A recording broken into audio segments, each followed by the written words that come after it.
काहे ना लगावला बाबा सब अब ये लगा दे निमिया के गछिया कहे के बा कैसे और अपना भोजपुरी अंदाज में आवे के बा कैसे छोटे बाबा कैसे कैसे अरे अम्मा लगावला पिया हो बहुआ रे लगावला अम्मा लगावला पिया हो बहुआ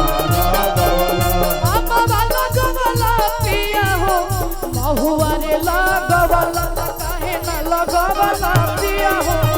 काहे ना लगावला पिया हो निमिया के गछिया काहे ना लगावला पिया हो निमिया के गछिया काहे ना लगावला पिया हो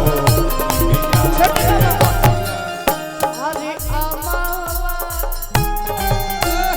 लगावला पिया हो अरे बहुआ ए लगावला पिया हो बहुआ लगावला पिया हो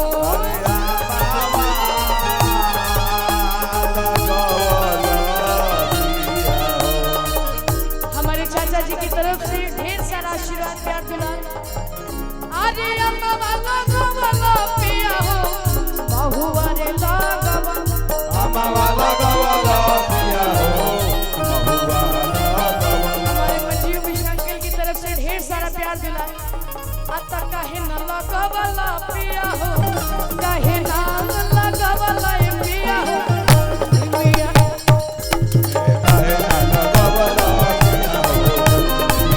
के गछिया काहे ना लगावला पिया हो निमिया के गछिया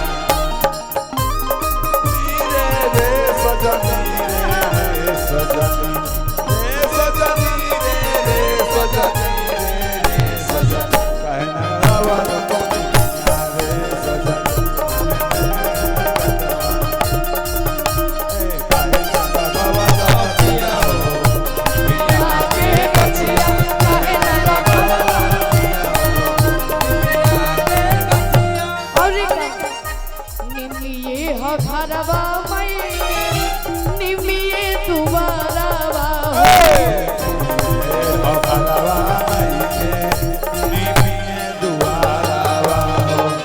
सोफे नहीं कबहू मई के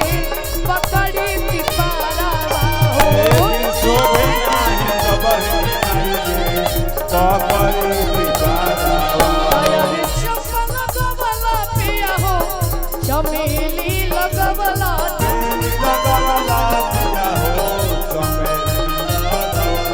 चंपा लगवला पिया हो चमेली लगवला त काहे ना लगवला पिया हो लेकिन ऐसा ना तनी दोनों हाथवा के सब लोग उठाई जा भैया लोग हमार ताली बजा के त काहे ना लगवला पिया हो त काहे ना लगवला पिया हो निमिया के गछिया काहे ना लगवला पिया हो निमिया के गछिया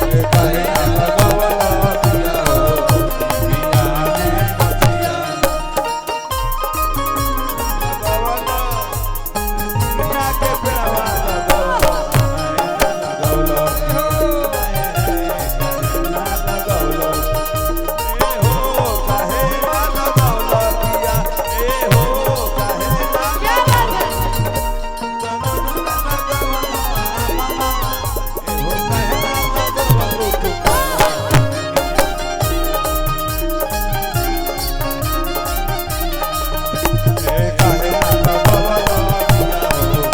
निमिया के गछिया काहे ना लगवला पिया हो और एक हमार भैया लोग फरमाइश कैले रहन जा लेकिन सब चीज के देखते हुए